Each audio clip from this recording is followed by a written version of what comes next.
Hello and welcome everyone to my channel hire yourself with education. आज के session में बात करने वाले हैं एनटीपीसी, एसएससी, सीजीएल, सीएचएसएल या जितने भी कॉम्पिटेटिव आपके एग्जामिनेशन होते हैं उन सारे एग्जामिनेशन के अंदर जीएस का कुछ टॉपिक डिस्कस करने वाले हैं। इससे पहले भी दो वीडियोस हमारे रिलीज हो चुके हैं साइंस के, जिसके अंदर हमने मोशन चैप्टर और आपका एक ग्रेविटेशन के क्वेश्चन जो इंपॉर्टेंट क्वेश्चंस हैं या ऑलरेडी एग्जाम में ऑनगोइंग में पूछे जा चुके हैं।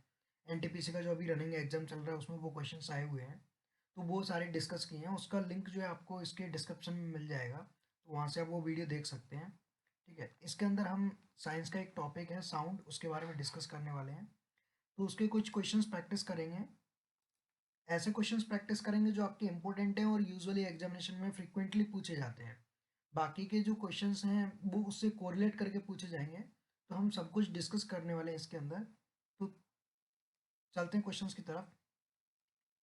पहला क्वेश्चन जो है वो है ह्यूमन ईयर कैन हियर, मतलब जो मानव का कान है वो क्या सुन सकता है। तो आपके ऑप्शन है ऑडिबल साउंड, इंफ्रासाउंड, अल्ट्रासाउंड या ऑल ऑफ द अबव। ठीक है, तो देखो इसके अंदर क्या होता है कि आपका ह्यूमन ईयर जो है, या अपन हम साउंड की बात करें तो बेसिकली साउंड आपका थ्री पार्ट्स में डिवाइड रहता है। ठीक है, एक आपका ऑडिबल साउंड होता है, मतलब जिसको आप सुन सकते हो। सेकेंड, उससे पहले आपका रहेगा एक इंफ्रासाउंड, और उसके बाद का रहता है आपका अल्ट्रासाउंड। मतलब अगर मैं बात करूँ इंफ्रा, ऑडिबल और अल्ट्रासाउंड की, तो अपनी फ्रीक्वेंसी रहती है एक 20 हर्ट्ज, मतलब 20 हर्ट्ज से 20 किलो हर्ट्ज। इसकी रेंज का अगर आपका साउंड है 20 हर्ट्ज टू 20 किलो हर्ट्ज तक का, अगर आपका कोई साउंड है तो वो ऑडिबल साउंड होता है, मतलब हमारा कान जो है वो उसको सुन सकता है। ठीक है, human ear can hear that sound. अगर आपका 20 हर्ट्ज से लेस का साउंड है तो आपका इंफ्रा साउंड होगा, उस इंफ्रा साउंड को हम नहीं सुन सकते हैं। उस इंफ्रा साउंड को कुछ स्पेसिफाइड एनिमल होते हैं वही सुन पाते हैं उसको, हम नहीं सुन पाते हैं उसको। या ह्यूमन ईयर उसको, मतलब उसके अप्रोच का ही नहीं है, वहाँ तक पहुँच ही नहीं पाता है, तो ह्यूमन ईयर उसको सुनी डिटेक्ट ही नहीं कर पाता है, मतलब उसको आइडिया भी नहीं लगा पाएगा कि साउंड आ भी रहा है कि नहीं आ रहा है। और अगर हम अल्ट्रासाउंड की बात करें तो ये 20 किलो हर्ट्ज तक ही अपना जो कान है या ईयर है वो टॉलरेट कर सकता है, उसके बाद फिर क्या है, वो डैमेज होने के चांसेस ज़्यादा रहते हैं। तो अल्ट्रासाउंड जो है वो हम फिर, मतलब हम सुन सकते हैं, ऐसा नहीं है सुन नहीं सकते, लेकिन वो डैमेज कर सकता है। तो अल्ट्रासाउंड के अंदर भी क्या है कि कुछ स्पेसिफाइड एनिमल्स हैं वही उसको सुन सकते हैं, उनकी कैपेबिलिटी है उस साउंड तक को सुनने की। इंफ्रासाउंड की भी कुछ स्पेसिफाइड एनिमल्स की कैपेसिटी है। तो इसके अंदर अगर हम ह्यूमन ईयर के कान की बात करें तो यहाँ पे आपका ऑडिबल साउंड जो है वो आंसर होगा, या श्रव्य ध्वनि, मतलब कि जो आपका ह्यूमन ईयर जो है वो सुन सकता है, तो इसका आंसर हो जाएगा आपका ऑडिबल साउंड। इसकी अगर फ्रीक्वेंसी की बात करें तो इसकी 20 हर्ट्ज टू 20 किलो हर्ट्ज पूछी जाती है। अच्छा, क्वेश्चन एग्जाम में कई बार ये क्वेश्चन भी पूछ लेता है कि आपकी जो फ्रीक्वेंसी है उसकी यूनिट क्या है। ठीक है, तो अगर फ्रीक्वेंसी की यूनिट पूछता है तो आप सिंपल सा ऑप्शन डायरेक्टली टिक करके आ जाओगे, उसकी हर्ट्ज जो है वो फ्रीक्वेंसी की यूनिट होती है।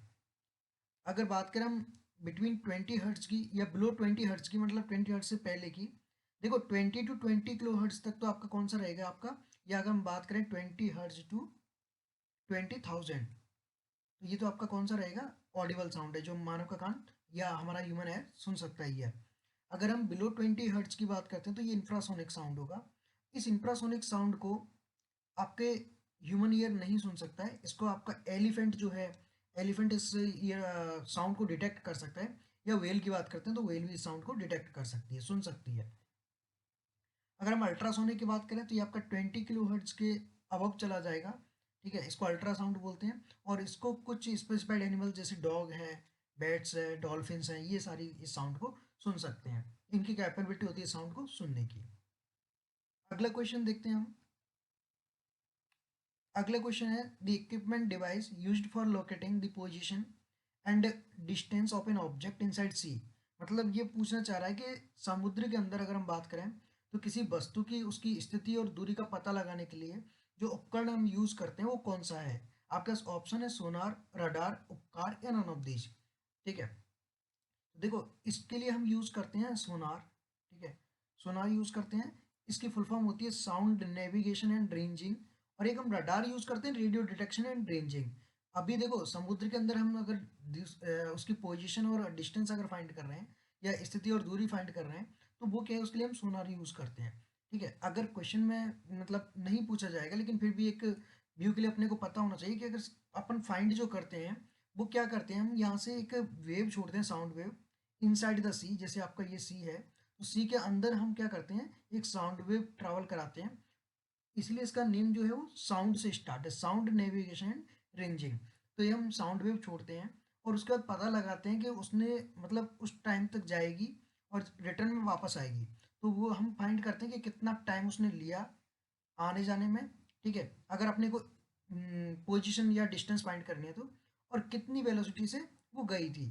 तो अपन डिस्टेंस वेलोसिटी का जो कंसेप्ट है वो लगा सकते हैं यहाँ पे, डिस्प्लेसमेंट अपॉन टाइम। तो ऐसे कुछ यूज करके हम इसका फाइंड करते हैं कि भाई कितना आपका डिस्टेंस है उसका या जो भी है।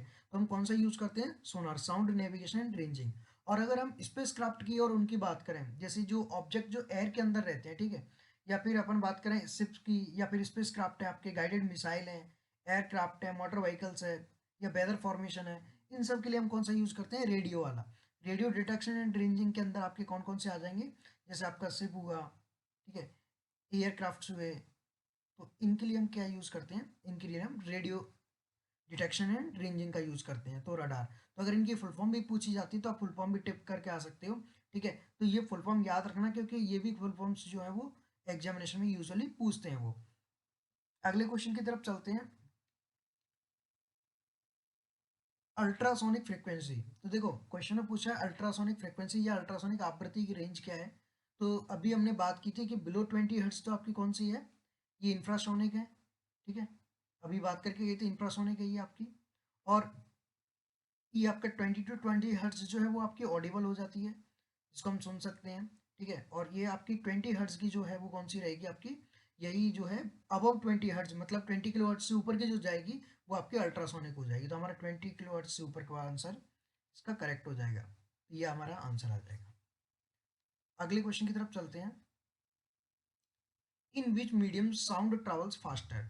देखो साउंड क्या है, साउंड का अगर हम कंपेरिजन करें मीडियम्स के साथ में, तीन टाइप के मीडियम होते हैं, एक तो गैस, एक अपने पास लिक्विड होता है, और एक क्या होता है, सॉलिड होता है।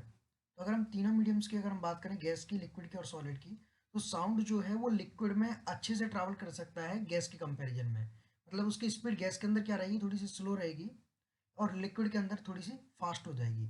और अगर हम सॉलिड के अंदर बात करें, सॉलिड के अंदर इसकी स्पीड जो है वो फास्टर हो जाएगी, फास्टेस्ट हो जाएगी। मतलब सॉलिड के अंदर वो सबसे ज़्यादा फास्ट ट्रैवल कर सकता है as compare to liquid and gas. तो मतलब अगर ठोस तरल और गैस में बात करें तो ठोस के अंदर सबसे ज़्यादा ये सॉलिड के अंदर ट्रैवल कर सकता है साउंड। तो साउंड की स्पीड कौन सी मीडियम में सबसे ज़्यादा होगी, तो वो सॉलिड के अंदर ज़्यादा होगी। कई बार क्या करता है एग्जामिनेशन में कि क्वेश्चन को आपको ऐसे ठोस तरल गैस या सॉलिड लिक्विड गैस ना देके कुछ एग्जाम्पल दे देगा। जैसे लिक्विड के लिए उसने दे दिया ऑयल, दे दिया ऑयल बोल दिया, ठीक है, सॉलिड के लिए उसने कोई आयरन बोल दिया, फिर पूछेगा कि इनमें किस में ट्रैवल फास्ट कर सकती है। तो आपको बस ये आइडिया लगाना होगा कि इनमें सॉलिड कौन सा है, जो सॉलिड होगा वही आपका आंसर होगा। तो यहाँ आंसर हो जाएगा आपका सॉलिड। अगले क्वेश्चन की तरफ चलते हैं, अगला है आपका nature of sound wave is, ठीक है, आपके ध्वनि तरंग जो है उसकी प्रकृति कैसी है, ट्रांसवर्स प्रकृति है, मतलब अनुप्रस्थ तरंगें हैं, या लॉन्गिट्यूडिनल है, या आपकी अनुदैर्ध्य है, इलेक्ट्रोमैग्नेटिक विद्युत चुम्बकीय है, या कोई सी भी नहीं है, ठीक है। तो जो अपना साउंड वेव जो होता है, ठीक है, साउंड वेव का जो नेचर है वो कौन सा है, लॉन्गिट्यूडिनल है और मैकेनिकल वेव है, ठीक है। लॉन्गिट्यूडिनल और मैकेनिकल वेव है, इसका मतलब मैकेनिकल का मतलब ये है कि भाई इसको साउंड को ट्रैवल करने के लिए मीडियम चाहिए, मीडियम के बिना ये ट्रैवल नहीं कर सकती है। मतलब इसको घूमने के लिए या साउंड को आगे जाने के लिए मीडियम चाहिए। अगर मीडियम नहीं होगा तो साउंड नहीं जाएगा, ठीक है। इसका हमने अच्छा सा उदाहरण कहाँ देखा था अभी, इसको ऐसे भी आप समझ सकते हो, जैसे हमने अभी बात की थी गैस की, ठीक है, और एक बात की थी लिक्विड की, और फिर बात की थी हमने सॉलिड की, ठीक है। देखो गैस के अंदर क्या होता है, अगर आपने देखा हो, गैस के अंदर जो पार्टिकल होते हैं ना वो दूर दूर होते हैं, लिक्विड के अंदर वो पास आते जाते हैं। मतलब यहाँ पे गैस के अंदर उसको क्या मिलेगी, प्रॉपर एयर मिलेगी, स्पेस मिलेगा खाली, जबकि उसको क्या चाहिए, मीडियम। जितना मीडियम उसको कम मिल रहा है, स्पेस ज़्यादा मिल रहा है, तो वहाँ पे क्या होगा, आपका कम ट्रैवल करेगी, स्पीड कम रहेगी। तो मीडियम के अंदर क्या है कि उसको मीडियम चाहिए साउंड को ट्रैवल करने के लिए। तो गैस के है, लिक्विड है, सॉलिड है, ये सारे मीडियम है। इसका मतलब क्या है कि ये वैक्यूम के अंदर ट्रैवल नहीं कर पाएगा। ये क्वेश्चन कई बार पूछा गया और इस बार एनटीपीसी में पूछा जा चुका है ये किसी शिफ्ट के अंदर, कि साउंड जो है वो किस में ट्रैवल नहीं कर सकता है, तो वो वैक्यूम में ट्रैवल नहीं कर सकता है साउंड, वैक्यूम में वो नहीं जाएगा, ठीक है। तो इसके अंदर क्या आंसर आएगा आपका, लॉन्गिट्यूडनल और मैकेनिकल। दूसरी चीज़ है कि अगर हम ट्रांसवर्स वेव की बात करें तो ट्रांसवर्स वेव और इलेक्ट्रोमैग्नेटिक वेव या अनुप्रस्थ और विद्युत चुम्बकीय तरंगें ये आपकी सेम है, दोनों एक ही चीज़ है, मतलब वो उसका टाइप है। ट्रांसवर्स वेव जो है वो आपकी इलेक्ट्रोमैग्नेटिक वेव है, लाइट वेव हैं, रेडियो वेव्स हैं, माइक्रोवेव्स हैं, ये ट्रांसवर्स वेव होती हैं। तो अगर ट्रांसवर्स वेव का कोई एग्जांपल अगर आपसे पूछ लेता है या किसी एग्जांपल को देके पूछ लेता है कि भाई ये कौन सी वेव होगी, तो आप उसको टिक कर सकते हो कि हाँ ये ट्रांसवर्स वेव होगी, ठीक है। साउंड के बारे में पूछता है तो साउंड आपका कौन सा वेव हो जाएगा, लॉन्गिट्यूडनल हो जाएगा और मैकेनिकल वेव हो जाएगा। अगला क्वेश्चन है sound waves in air are, ठीक है, हवा में ध्वनि तरंगे हैं। तो देखो, ध्वनि तरंगे हवा में हो या आपकी गैस के अंदर हो या लिक्विड के अंदर हो, सॉलिड के अंदर, वो लॉन्गिट्यूडनल है, मतलब लॉन्गिट्यूडनल ही रहेंगी, ठीक है। तो ध्वनि तरंगे क्या होंगी, आपकी लॉन्गिट्यूडनल वेव होंगी, इसका आंसर हो जाएगा अनुदैर्ध्य तरंगे। अगले क्वेश्चन की तरफ चलते हैं। अगला है sound wave can not pass through, ठीक है। देखो, साउंड वेव किस में से नहीं गुजर सकती हैं। हमने बात किया था कि ये गैस के अंदर जा सकती हैं, भाई ये लिक्विड के अंदर भी जा सकती हैं, मतलब स्पीड कम रहेगी लेकिन ऐसा नहीं है कि वो ट्रैवल नहीं करेगी, जाएगी, ठीक है। और सॉलिड के अंदर तो इसकी स्पीड सबसे ज़्यादा रहती है। तो पहला ऑप्शन अपने पास एक ठोस तरल मिश्रण या अ सॉलिड लिक्विड मिक्सचर। तो सॉलिड लिक्विड मिक्सचर की अगर हम बात करें तो भाई सॉलिड और लिक्विड दोनों के अंदर ट्रांसफर हो रही है, तो मिक्सचर करेंगे तो उसके में भी ट्रांसफर होके जाएगी, तो ये भी करेक्ट होगा आपका। सेम वे में आपके लिक्विड में गैस की बात करें तो ये भी करेक्ट होगा, आइडियल गैस की भी बात करें तो वो भी करेक्ट है। अभी थोड़ी देर पहले ही डिस्कस किया था कि वैक्यूम के अंदर ये ट्रैवल नहीं कर सकती है, मतलब साउंड जो है वो निर्वात अगर रहा तो वहाँ पे ये ट्रैवल नहीं करेगी, उसमें से पास ही नहीं होके जाएगी। ये क्वेश्चन अभी बताया था मैंने कि पूछा जा चुका है एनटीपीसी में, ठीक है। ये 28 को भी पूछा है और इसके बाद भी एक बार और पूछा जा चुका है, ये क्वेश्चन रिपीट हुआ है। तो परफेक्ट वैक्यूम आपका आंसर होगा, क्यों, because of need of medium, इसके लिए मीडियम चाहिए ट्रैवल करने के लिए। अगले क्वेश्चन की तरफ चलते हैं। अगला है the speed of sound is maximum in, sound की स्पीड सबसे ज़्यादा कहाँ होगी। देखो, अभी थोड़ी देर पहले ही हम बात करके गए थे कि हो सकता है आपको सॉलिड, लिक्विड या गैसेस ना देके आपको ये पूछ सकता है कि भाई एग्जांपल दे दे कि कहाँ से पास होके जाएगा। तो आपका ऑप्शन है एयर, तो ये क्या हो जाएगा, एक तरह से गैस का टाइप हो जाएगा। आपका हाइड्रोजन की बात करें, ठीक है, ये वाटर की बात करें तो वाटर लिक्विड हो जाएगा। तो आयरन क्या है, ये आपका सॉलिड है, एक यही ऑप्शन है जो आपका सॉलिड है। इसका मतलब क्या है कि बाकी की कंपेरिजन में ये आयरन या लोहा जो है वहाँ से क्या करेगा, सबसे ज़्यादा फास्ट मूव करेगा, तो इसकी गति क्या हो जाएगी, सबसे ज़्यादा हो जाएगी। तो इसका आंसर क्या हो जाएगा, आपका आंसर हो जाएगा इसका आयरन, मतलब ये सॉलिड है। अगले क्वेश्चन की तरफ चलते हैं। अगला है when sound wave travelling in air enter into the medium of water the quantity which remains unchanged. मतलब ये है कि अगर आप साउंड को, जैसे मीडियम वन है आपका, ठीक है, और एक कोई दूसरा मीडियम है, मीडियम टू, जैसे मैंने बात करूं कि यहाँ पे मेरा एक लिक्विड है, ठीक है, और यहाँ पे सॉलिड है। जैसे मैंने यहाँ पे लिक्विड के अंदर मैं बात करता हूँ कि मेरे पास ऑयल है, और यहाँ मैं सॉलिड के अंदर बात करता हूँ कि आयरन है। तो साउंड जो है अगर वो ऑयल से आयरन की तरफ ट्रांसफर हो रहा है, तो क्वेश्चन ये पूछ रहा है कि कौन सी चीज़ आपकी चेंज नहीं होगी। मतलब फ्रीक्वेंसी दिया हुआ है, वेवलेंथ दिया हुआ है, वेलोसिटी दी हुई है, इन तीनों में से कौन सा चेंज नहीं होगा। तो ये हमेशा ध्यान रखना, आपकी फ्रीक्वेंसी जो है वो कभी भी चेंज नहीं होती है, फ्रीक्वेंसी सेम रहती है हमेशा। तो जिसको आप आवृत्ति बोलते हैं हम, तो वो क्या रहेगी आपकी, सेम रहेगी। वेवलेंथ को हम तरंग दैर्ध्य भी बोलते हैं, ठीक है। तो आपका तरंग दैर्ध्य ये बदलेगा, वेग भी बदलेगा, वेलोसिटी भी चेंज होगी, ठीक है। कई बार क्या होता है कि इससे रिलेटेड वो न्यूमेरिकल वगैरह अगर इनकेस पूछ लेता है, तो मैं आपको इसका फॉर्मूला बता देता हूँ। लेमडा इक्वल टू होता है आपका सी अपॉन एफ, ठीक है। जहाँ पे आपकी लेमडा जो होता है उसको हम डिनोट करते हैं किससे, वेवलेंथ से। इसको हम वेवलेंथ बोलते हैं कि भाई ये हमारी वेवलेंथ है या तरंग दैर्ध्य है।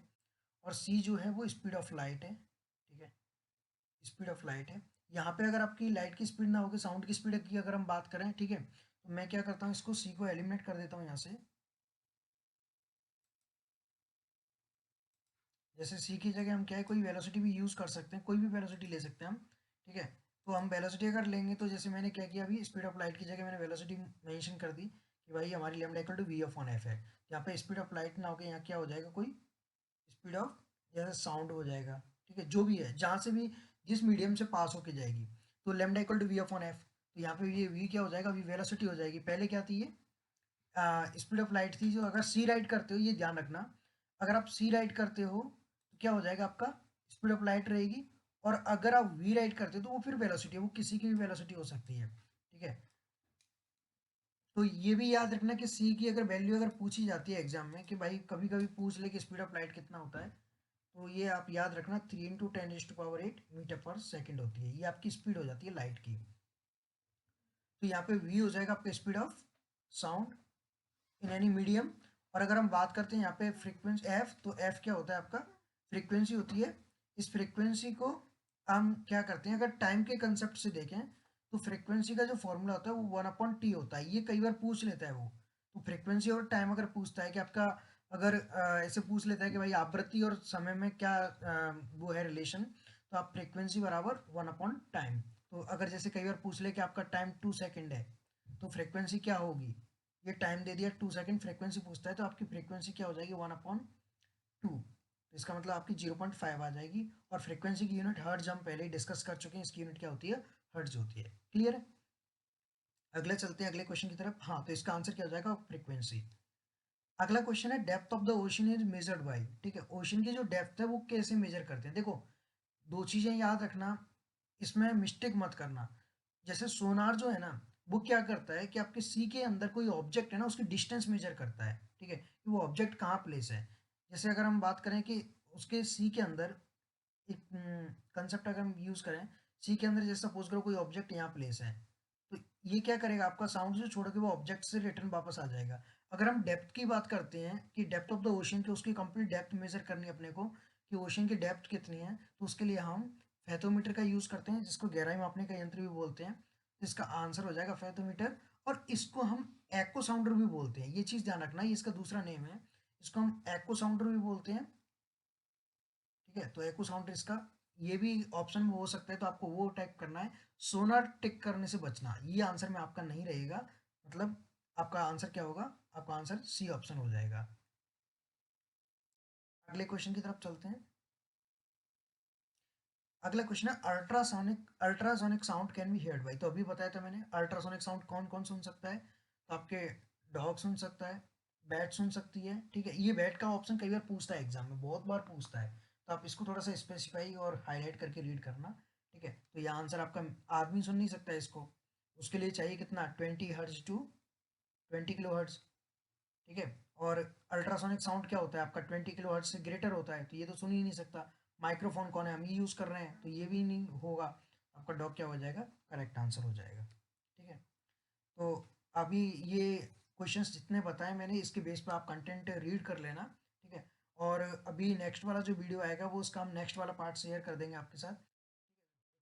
लाइक शेयर एंड सब्सक्राइब, और सब्सक्राइब कर लेना, जिससे क्या होगा कि आगे का आगे जो भी मटेरियल हम प्रोवाइड कराएंगे उसकी इन्फॉर्मेशन आपको मिलती रहेगी। Thank you all.